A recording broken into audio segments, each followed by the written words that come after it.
Hey there, Kipsters. Mr. Piazza here, and we are looking at objectives 2A.9 through 10. That's simple and compound interest, although we're really going to focus on simple interest for the sake of your learning and the CST.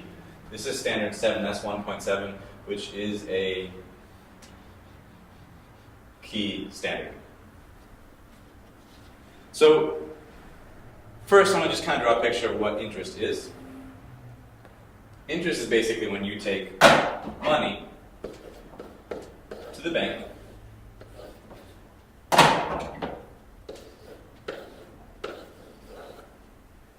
and you leave it there. If you leave money in the bank, after some time, they'll take your money. So you give them their money. And then after some time, they're going to give you back your money. So you get back the same amount, plus a little extra. Plus a little extra.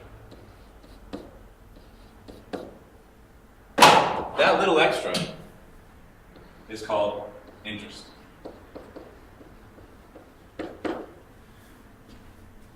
So when you take your money, the first part you put in is called your principal.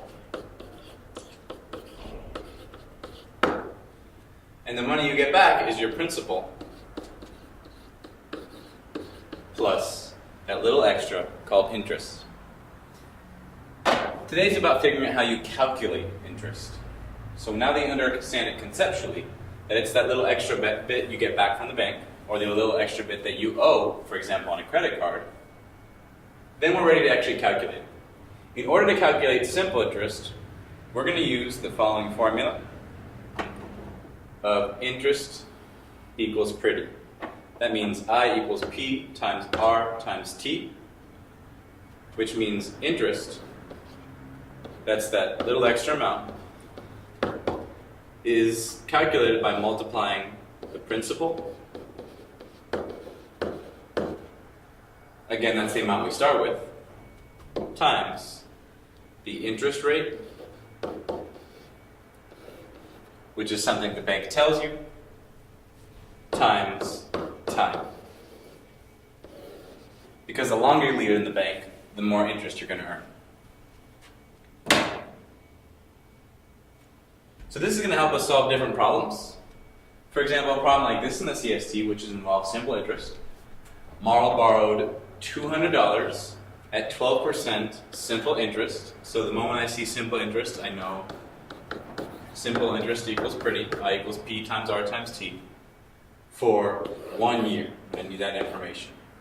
If he makes no payments that year, how much interest will he owe? So I want to know how much interest he will owe at the end of the year. So this time, interest is not actually the amount the bank's going to give him. Interest is the little extra that he's going to owe since he's borrowing money.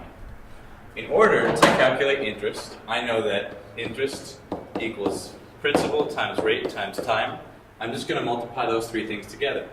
So that means interest equals the principal, that's $200, times the rate, that's 12%,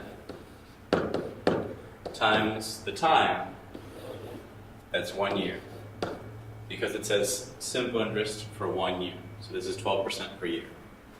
Before I multiply these things together, I'm going to convert my rate to a decimal. So this 12% becomes a decimal, which is the same thing as 0.12.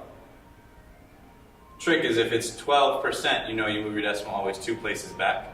And so it's now 0 and 12 hundredths. And I multiply 200 times 12 hundredths times 1. That will get me the interest. Okay. I'm having trouble doing that in my head, so I'll multiply here. 12 hundredths times 200. 2 times 0, 0. 2 times 0, 0.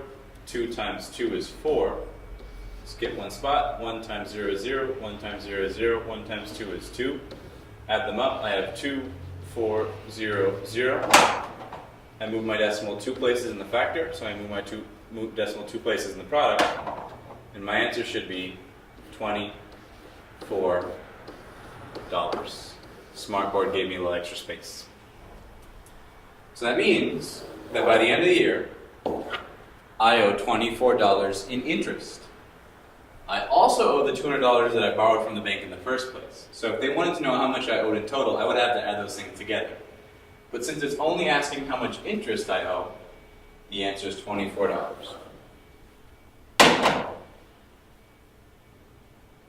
Now, I'd like you to try, as a guided practice, this problem. I'm going to help you make sure you identify the information, then I'm going to ask you to stop the video to try. So Sally puts, again, $200 in the bank account. So we have $200. Each year, the account earns 8% simple interest. How much interest will she earn in 3 years? So to label this information, I know, since it's simple interest, I know interest equals pretty.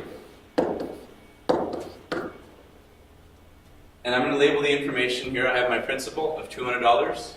Here I have my rate of 8%. And here I have my time of 3 years. Please stop the video here. Try to calculate the interest yourself. And then press play when you're ready to check your answer.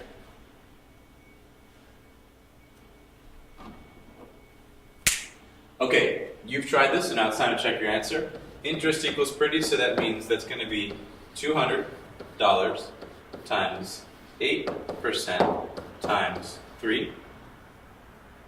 Before you multiply, you need to convert 8% to a decimal. If you move it 2 places, it should be 0 and 800ths. And then times 200 times 3. When you multiply all those together, it'll get you the interest. If you multiply 200 times 800ths, I believe that would be 16 times 3. And then 16 times 3 would be 48. Hopefully Smartboard gives me a little extra space. And my answer would be $48. The answer should be C. And there's my extra space.